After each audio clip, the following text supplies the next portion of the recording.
The NIRD&PR is almost 6 decades old institution starting from 58.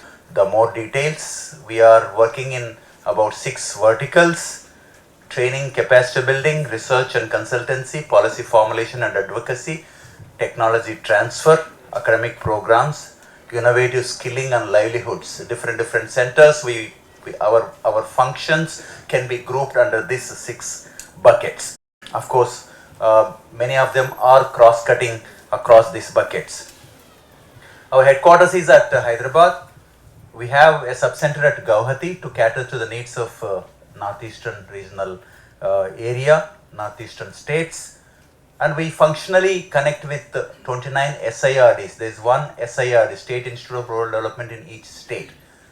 Though they are controlled and operated by the state government, but we have functional relationship with these SIRDs, and of course at sub-district level extension training centers, sub-state level at district level extension training centers, we work with these institutions.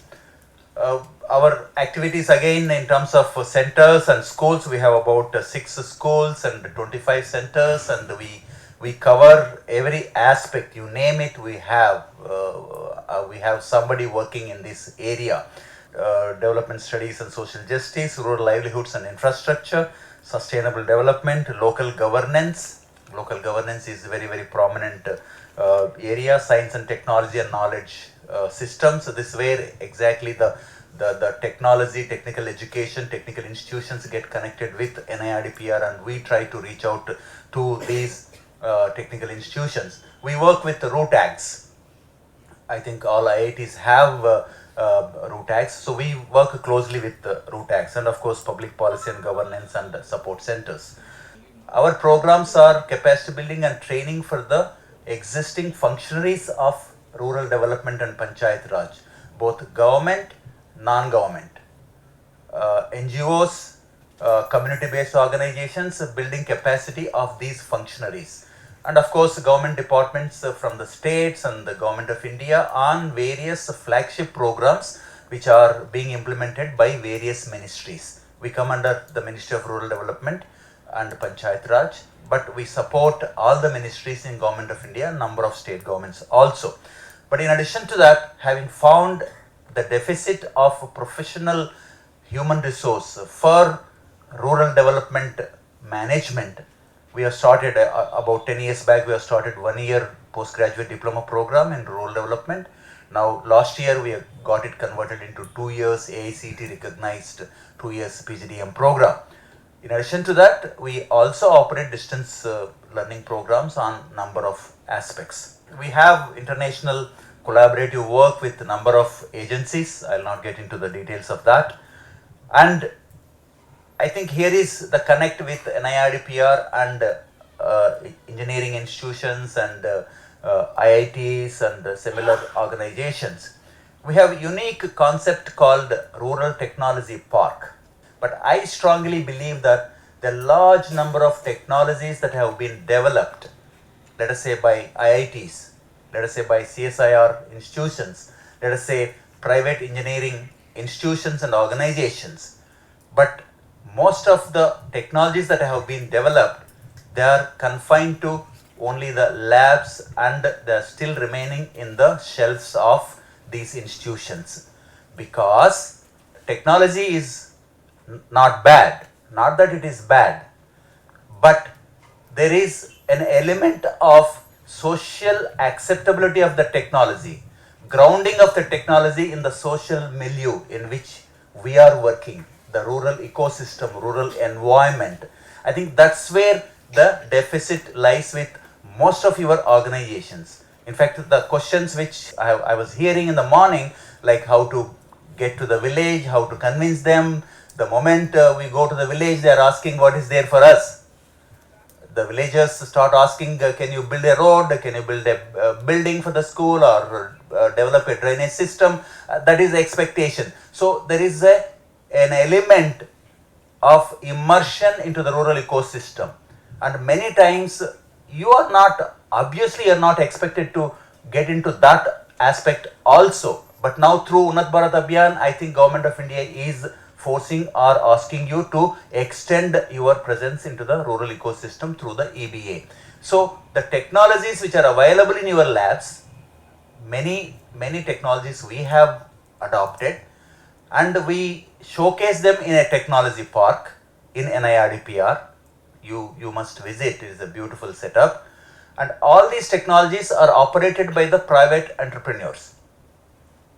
You see, the IIT telling, or NIRD&PR telling, or CSIR research lab telling that yes, this technology is technically sound, so it can be taken to the field and then applied to solve particular problem.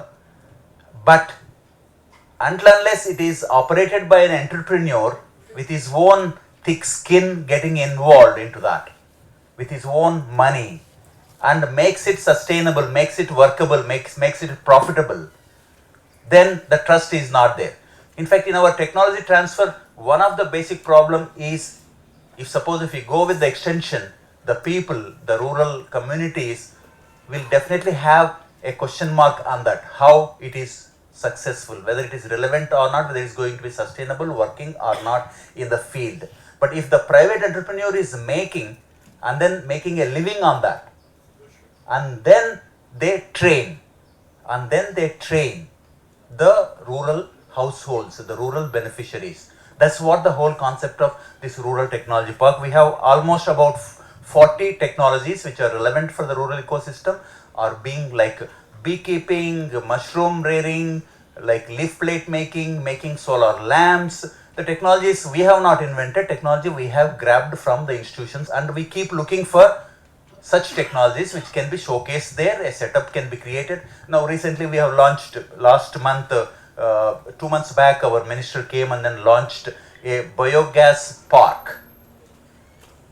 In fact, biogas is an important economic activity in the rural ecosystem, but it has not succeeded, though we have started setting up of biogas plants right from 1990 onwards, but the sustainability was a problem. For some years it has worked, but later on it did not work. People did not pursue, people did not continue because of small technical issues for which there was no technical competency to go and repair. So our objective of setting up of this park is to train the youth, to skill the youth. If I use the word, Mrs. Srimati's words, skill the youth, so that from the rural areas they are available locally, they can go and attend to the small repair work so that these units can be sustainably functional. So like that, number of technologies have been showcased, working, made to work by these private entrepreneurs, and they train on a collaborative basis. They conduct free training programs on our behalf for certain batches, and they do paid programs. Suppose beekeeping is a major, is a great in demand. People pay even 5,000 to 6,000 rupees, and then they come and for 2-3 days, and then they get trained. So that is the concept of Rural Technology Park, and it is a great initiative. And to attract these technologies, every year we keep conducting Rural Innovators Startup Conclave. We have a strong feeling that the innovation and incubation is mostly limited to the solving of urban problems. Maybe you take IT or any other, because obviously it is natural, understandable that that's where the quick market is, that's where the success rate is going to be very high. So our objective is, how can we attract these people to rural issues, rural problems also. And we are projecting the bottom of the pyramid. Your customer base is going to be so huge.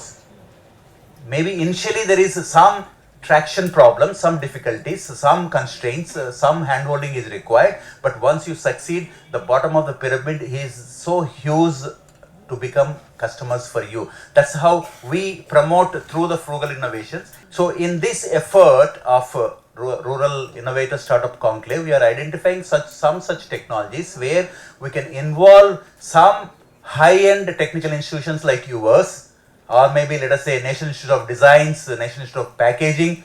If suppose some packaging can be improved, design can be improved, and we are trying to create workshops and events so that these products designs can be improved, so that they can really compete in the open market, and then they can become a sustainable business activity. So these are some of the initiatives which we had been doing, and we are immersed in the rural transformation exercise.